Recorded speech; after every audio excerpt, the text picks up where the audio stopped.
Rero tudagutindiye reka tukubwire ko tugufitiye amakuru menshi, ariko mbere y'uko tuyakugezaho reka tukubwire ko polisi ikorera mu karere ka Nyanza yatangaje ko yataye muri yombi umusore w'imyaka 33 y'amavuko ukekwaho kwica nyina amutemye.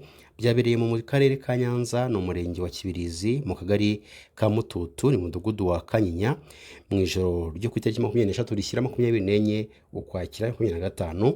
Uyu yatawe muri yombi akekwaho kwica nyina biturutse ku makimbirane bari bafitanye ndetse n'ubusinzi bukomeye bukomoka ku biyobyabwenge yari yafashe, aho uwo musore yatonganye na nyina maze afata umuhoro aramutema. Umuvugizi wa polisi y'u Rwanda mu ntara y'Amajyepfo CIP Hassan Kamanzi yatangaje ko polisi imaze guhabwa amakuru y'iki cyaha yahise itabara nyakwigendera. Uwo mubyeyi rero yihutanwa kwa muganga, gusa byagaragara ko yakometse cyane bikabije. Nyuma gato yahise yitaba Imana. Yavuze ko uwo musore yahise atabwa muri yombi, ubu akaba afungiye kuri polisi sitasiyo ya Muyira. Yagize ati polisi irihanganisha umuryango wa nyakwigendera, naho ukekwaho ibi byaha we yageze mu maboko y'ubutabera. RIB yatangiye kumukurikirana.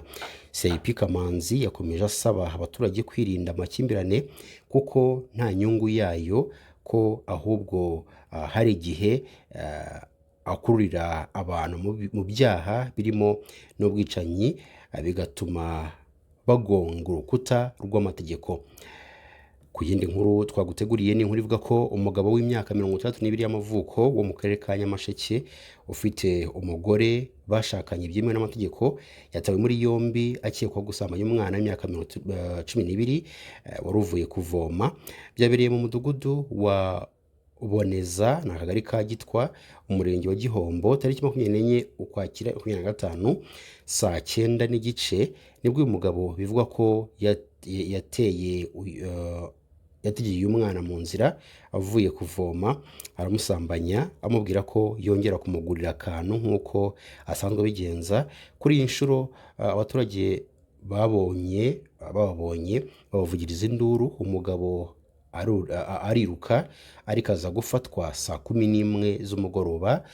Umunyamabanga nshingwabikorwa w'umurenge wa Gihombo witwa Niyitegeka Jerome yatangaje ko uyu mugabo afungiye kuri sitasiyo y'urwego rw'igihugu rw'ubugenzacyaha RIB ya Gihombo mu gihe iperereza rikomeje. Mu Rwanda gusambanya umwana uri munsi y'imyaka 18 ni icyaha gihanwa n'amategeko. Ugihamijwe n'urukiko ahanishwa igihano cy'igifungo cy'imyaka 25 cyangwa se igifungo cya burundu igihe uwasambanyijwe byamugizeho ingaruka cyangwa se yahuye n'indwara zidakira yazitewe n'ubwo busambanyi, cyangwa se nuko kumufata ku ngufu, cyangwa se kuba yasambanyijwe n'umuntu umuruta ariko nanone bigakorwa hari ingaruka bimugizeho. Ku yindi nkuru twaguteguriye tugufitiye amakuru menshi cyane, ariko mbere ko tuyakugezaho reka twubwire ko umusore w'imyaka 20 wo mu karere ka Rusizi yatawe muri yombi akekwaho kwica nyina amukubise ikintu mu mutwe, aho bikekwa ko yabikoreshejwe no kugira ngo ahita amuzungura. Nyuma yaho bimenyekanye yahise yikingirana mu nzu yikata igitsina ariko nticyacika. Byabereye mu mudugudu wa Rwibutso akagari ka Gatereri n'umurenge wa Butare tariki 23 ukwakira 2025. Mu masaha y'umugoroba nibwo abaturage bamenye ko uyu mubyeyi yitabye Imana, babanza kugira ngo yazize uburwayi kuko yari asanzwe arwaye. Bukeye ubwo bateguraga imihango yo kumushyingura, imva yari imaze gufungurwa. Rero hari umuturage wagize amakenga, arebye umurambo asanga nyakwigendera yakubiswe ikintu mu mutwe. Abahise bakeka ko umuhungu we ari we wabikoze. Bamushatse ngo babimubaze, yinjira mu nzu arakinga, bamukinguza ku ngufu, basanga amaze kwikata igitsina ariko nticyacikaho. Umunyamabanga nshingwabikorwa w'umurenge wa Butare witwa Ntawizera Jean Pierre yagize ati uriya muryango ntabwo twari tuwufite mu miryango irimo amakimbirane, rero harakekwa ko yamwishe kugira ngo amuzungure imitungo mike yari afite, kuko n'ubundi uyu mukecuru asanzwe ari umukene. Turasaba abaturage kwirinda gushaka imitungo bitanyuze mu nzira nziza. Ukekwa afungiye kuri sitasiyo ya RIB ya Nyakabuye mu gihe iperereza rikomeje. Naho kwindi nkuru twifuza kugezaho tutagutinde rero reka twubwire ko guverinoma y'u Rwanda yagaragaje ko kuba Uburundi bufite ingabo mu burasirazuba bwa Kongo biri mu bibangamiye amasezerano y'amahoro rwasinye na kiriya gihugu cya Repubulika ya Demokarasi ya Kongo, rero isaba Uburundi gutera intambwe bukareka kongera umuriro amavuta mu muriro nk'uko byatangajwe n'uyu mugabo. Byatangajwe na Minisitiri w'Ububanyi n'Amahanga w'u Rwanda Olivier Nduhungirehe mu kiganiro yagiranye n'umuyoboro wa YouTube witwa Ukweli Times. Minisitiri Nduhungirehe yagaragaje ko nyuma y'uko umutwe wa FCM23 wari umaze kwigarurira imijyi ya Goma na Bukavu hagati ya Mutarama na Gashyantare uyu mwaka, Uburundi bwegereye u Rwanda rusaba cyangwa se Uburundi busaba igihugu cy'u Rwanda ko ibihugu byombi byaganira mu rwego rwo kugabanya umwuka mubi. Ingabo za M23 zigaruriye iriya mijyi nyuma yo gutsinda ihuriro ry'ingabo za RDC zirimo FARDC, zirimo FDLR, zirimo ingabo z'u Burundi ndetse n'abandi barwanyi batandukanye bo ku isi. Umukuru wa diplomasi y'u Rwanda yavuze ko inzira Kigali na Gitega barimo yaje guhagarara kubera ko Burundi bwakomeje kongera muri RDC ingabo zabwo, ibyo yanagerageje kuvuga ko bibangamiye amasezerano y'amahoro u Rwanda rwasinyanye na RDC bigasinyira i Washington DC muri Amerika muri Kamena uyu mwaka.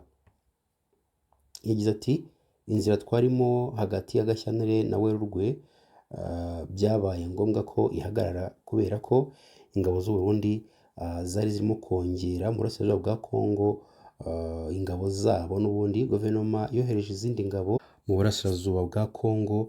Rero tukaba twumva atari inzira nziza kuko bibangamiye ishyirwa mu bikorwa ry'amasezerano ya Washington, kuko ayo masezerano avuga ko avuga cyangwa se yerekeye ku by'agahenge, avuga ko ikibazo cyakemuka mu buryo bw'ibiganiro no mu buryo bwa politiki. Nduhungire yavuze ko kuri ubu ngubu ingabo z'u Burundi ziri mu burasirazuba bwa Kongo zimaze kurenga ibihumbi 10. Ikindi umujyi wa Bujumbura ukaba umaze igihe ukoreshwa nk'ibirindiro byifashishwa mu kohereza ibikoresho bya gisirikare muri Kongo.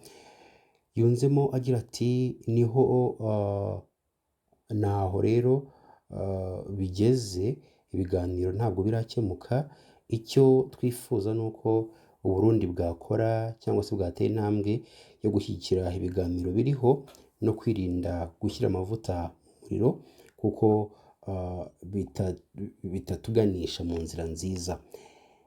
Kubwa Minisitiri Nduhungirehe, kuba ingabo z'u Burundi ziri muri RDC bibangamiye amasezerano ya Washington kuko aya masezerano asaba ko habaho agahenge hanyuma impande zombi zikaganira uko zakemura ibibazo mu buryo bw'ibiganiro. Yunzemo agira ati rero kuba Burundi bukomeje kohereza ingabo muri kiriya gihugu kurwana ifatanyije n'umutwe FDLR, ubwo urumva ko amasezerano ya Washington asaba ko ugomba kurandurwa.